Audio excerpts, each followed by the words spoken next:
درود بینندگان عزیز، امروز جمعه 10 ینور است، ساعت به وقت شهر پراگ رسیده. حالا فرصت فرا رسید که سرخط موضوعهای برنامه خبری امروز رو برای شما اعلان کنم. شکلی کامل این گزارش ها را در برنامه اخباری آزادی ساعت رسا یک در پخش مستقیم و هم ثبت آن را در صحیفه آزادی ویدیو می توانید تماشا کنید.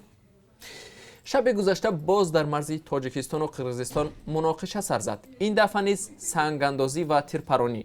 حادثه در منطقه نزد مرزی محله سامانیانی اسفره هم مرز با کوکتاش بادکند رخ داد.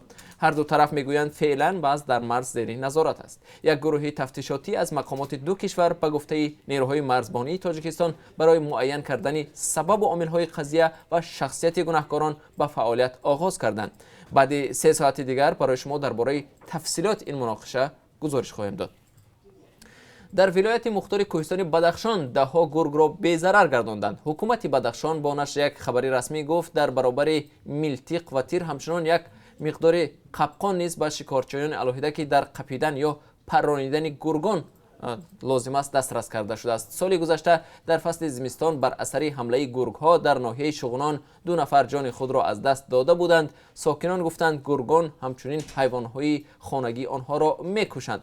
مقامات ولایت گفتند در دهه‌هایی که شکارچی ندارند از حساب واحدهای مخصوص ریاست وزارت کارهای داخله و کمیته امنیت ملی در ولایت نوبتداری شبانه روزی تشکیل شده است.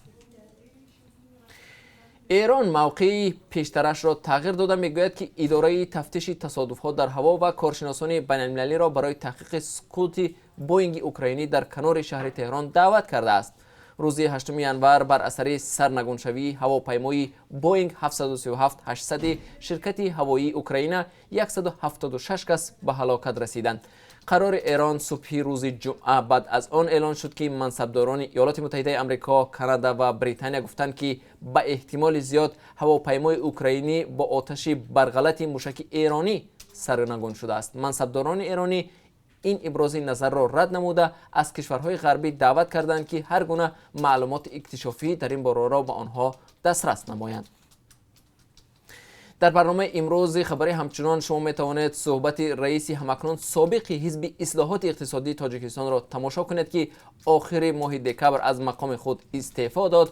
او از فعالیت 5 ساله خود در پارلمان و تصرف مالکیت شخصی از سوی افراد علاهیده بر رادیو آزادی ابراز نظر نمود. عالمجان بابایف یک مدت در مقام وزیر نقلیات تاجیکستان نیز کار کرده است. به گفته او حزب اصلاحات اقتصادی تاجیکستان بیشتر از 30,000 عضو دارد. بیننده عزیز، در این برابر همچنان تلاش میکنیم با کمک همکارانمان امروز برای شما در مورد افزایش بیماری دیل میانی نسل نورس تاجیک معلومات بدهیم. طبق آمار رسمی جراحی نمودن بیماران دیل در تاجیکستان افزایش یافته است. این در حالی است که این نوع عملیات گران ارزش است و همه خانواده ها امکانی پرداخت مبلغ چنین جراحی را ندارند.